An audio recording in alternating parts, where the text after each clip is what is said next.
Hey guys, Infidel 1258 here. We're gonna get into some silver rank grind. We're doing D Cunningham. I think we might even be in bronze right now. A low level rank grind. And I want to use this opportunity to talk about kind of some of the things, some of the strategies I'm utilizing to have success at this lower level. I still continue to see a ton of comments saying, I can't seem to win at bronze. I don't know what to do. Strategically speaking, what am I doing wrong? That's a really difficult question to answer from the perspective of a person who has never seen you play and who has no idea which cards you have. And I can't look at everyone's deck. Having said that, 2 points. One, I am planning to do kind of one-on-one opportunities, occasionally speaking. I won't be able to do this with everybody who wants it, I'm sure, but I'm going to try and do some one-on-ones with people who want to have that service where I'm going to watch you play. I'm going to help you build your deck. I'm going to analyze it and spend time with certain individuals. And I've got something in the works where this is going to start in the near future. I'm not going to say anything more about that, but I'm excited to be sharing that with you guys. It's not going to be just my content. It's going to be content created by the other participant, and they want to share it and vlog. I'm not going to name any names, but I'm excited for this upcoming partnership. And I think in the future, this might make sense to do once in a while. It won't be something I can do for everybody that wants it. But you know, every now and then, if somebody at bronze or silver wants to have that sort of one-on-one service, that's going to be available and at a fee. But I'm willing to put my time into it, like a couple hours at a time, to sit with you and analyze your deck. I'm not going to say anything more about that, but just wait and see how that content comes out. It'll be in the next couple of weeks, and then see whether you think that would be valuable for you or not. And if you do, then just you can reach me on Discord or leave a comment in the comment section. And the reason I bring that up now is because like I said, I've been seeing a ton of comments say, I don't know how to win in bronze. I can't get out of bronze. How do I've got the power, but I just can't make it. And I keep having success.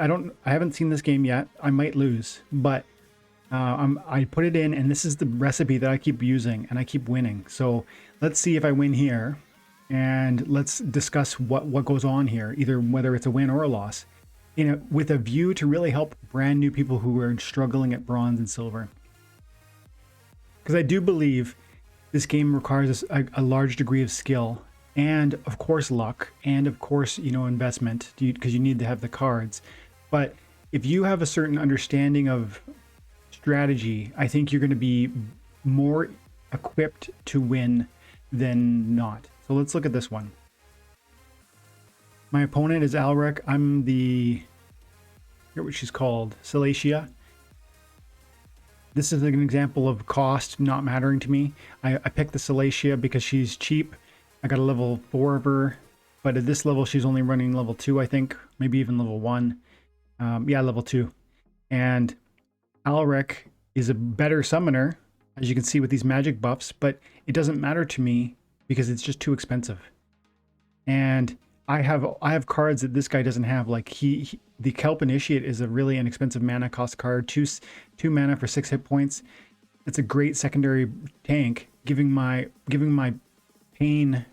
damage dealers more time to live.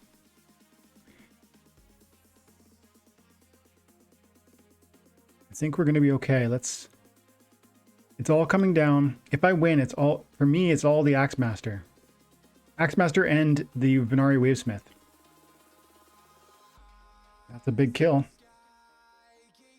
Ooh, that's a pro. If I hit this one, should be okay. Yep. Cool.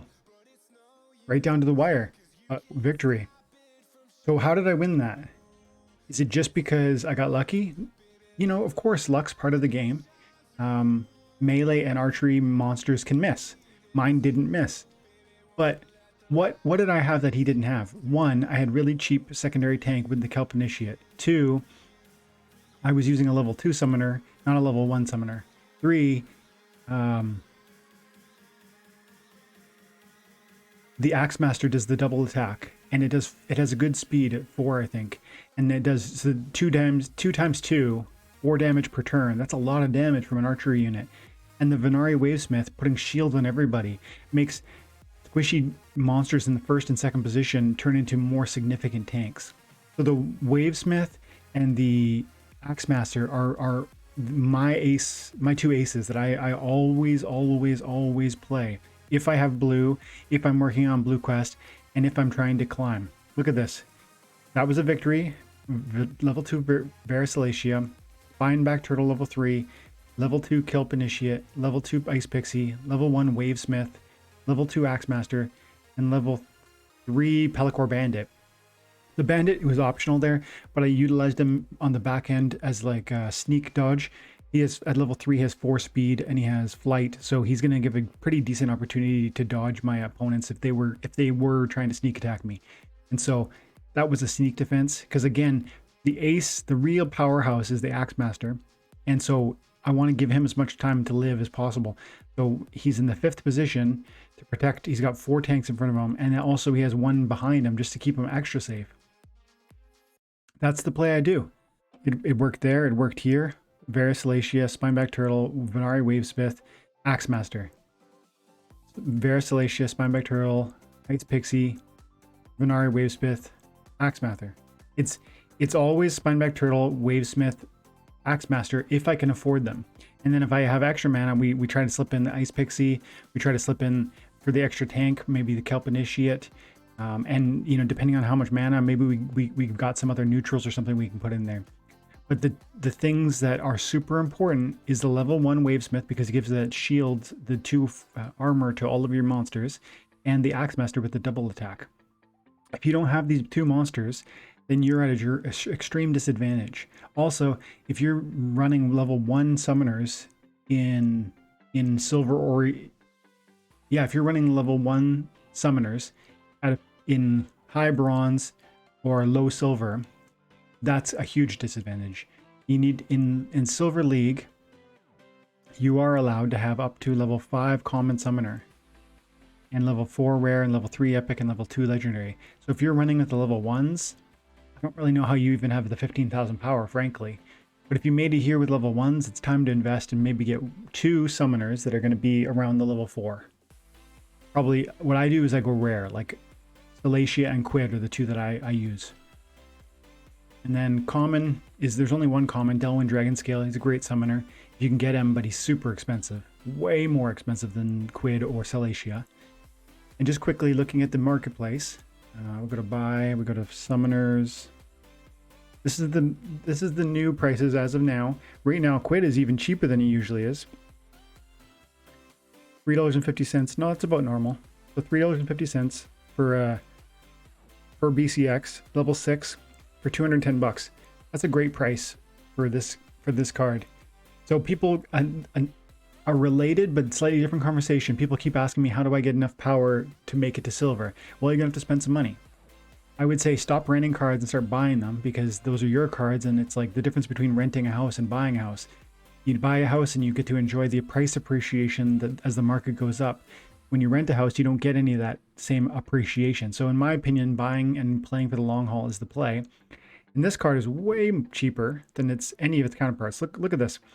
$350 per BCX, 60 BCX. The next cheapest one is a maxed out copy, and it's 40 cents more per BCX. 41 cents more. That's a lot more, by the way. It's a big difference. But not only is it a big difference per BCX, it's a huge difference in the total card price, because it's got twice as many BCX in it.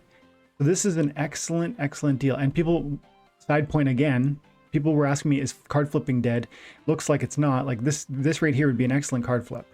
For $350 per BCX, if you had 210 bucks, you could buy it and you could immediately relist it for probably at least $390. Because then you'd be competing with this guy. So $390 times 60, 3.9 times 60. You could buy it for 210 and relist for 234. It's a $24 profit, but then you got to take away 5% of that because you have to pay. If there's a cut that they have to, you have to pay the market, right? Peak Monsters takes a little slice of the pie, so 5% of your profit is going to be lost. Times 0.95. You're going to make 12 bucks by buying and selling that. Maybe that's not worth it. You'd have to make that decision if it was worth investing your $210 and then waiting for essentially $12 worth of profit. But that's what I've done for years, and that's one of the ways that I built the assets that I own now. Returning back to building a deck, great card, reasonable price. It's going to allow you to compete very strongly in silver and eventually gold.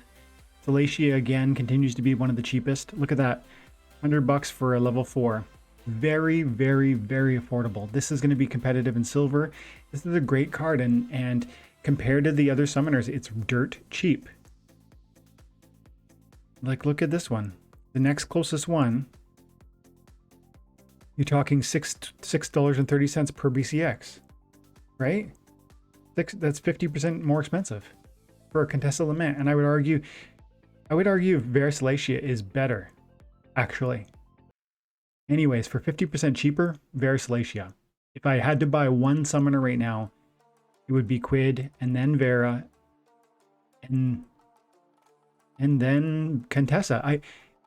Why? It's just cheap, right? Like that's how I look at these things. People feel like I keep seeing, you know, there's great videos out there by, like, I like Splinterlands guides. Great. He's got 4,000 subs. You guys probably know about him, but he does those $50 I'm buying a $50 deck videos. And he talked about today or yesterday in the one where he built the green deck, he talked about how you could just buy Milo or Crowling, and that would be really important to having success with the green team. I agree, it's a powerful card, but I totally disagree that if I had $50, I wouldn't buy one Crowling. At least from my perspective, what you sacrifice, you might gain in some utility, but you're sacrificing in future price appreciation, you're sacrificing in collection power, and you're sacrificing in just overall deck utility. The more cards you can afford, even if they are less overpowered, maybe they're even underpowered, more cards equals different options, creating diversity, and your enemy can't always understand what you're going to play. If you only use Mylor and you only use basic monsters that come with the basic deck because that's where you've spent all your money, then you're going to be limited in what you can, in the options you can throw at your enemy. You become more predictable and it's harder to win. So this is digressing into kind of just a general philosophy, how you can have success at the silver level and how you can build a deck also at the same time. But yeah, I mean, for me, it's as easy as buying the cheapest summoner, winning in bronze and silver. I bought Vera Salacia, level 4, and then I got Axemaster, and I got Wave Runner or Wavesmith or whatever he's called. Wavesmith. To buy one BCX, you're looking at $2.50. That price has gone up quite a bit. It was about $1.80 last time I looked. But still, that's very reasonable. And only one of them, at level 1, you're going to get the Protect, which is so helpful. So that right there is at the lower levels of competition is going to be so powerful.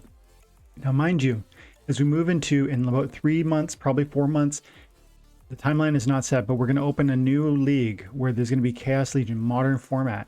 And they're going to revise what the starter deck includes. The starter deck currently does not include this remote reward card. And I don't know if it's going to. But if you know, or if you can find out in blog posts or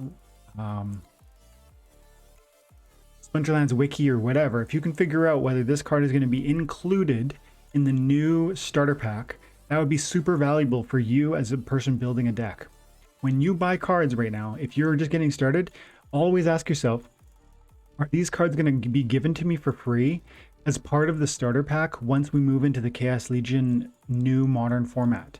If the answer is yes, then don't bother buying a level 1 Venari Wavesmith if it's going to be given to you for free, right? Save the money, reinvest it elsewhere. But remember, betas, I guess betas will be in their own league. So you have to start compartmentalizing your deck construction. Are you going to compete in the old league? Are you going to compete in the new league? And which cards are going to be really imperative? To me right now, it's Venari Wavesmith, it's Vera Salacia, and it's Axemaster. And that's my water team, and that's how I succeed. And it continues to work. So I hope that's helpful to you. But yeah, when you're building your decks, that's one more thing to think about. What cards are going to be included in the modern format? If that's where I want to compete, don't spend your money on buying cards at level 1 that you're going to get for free.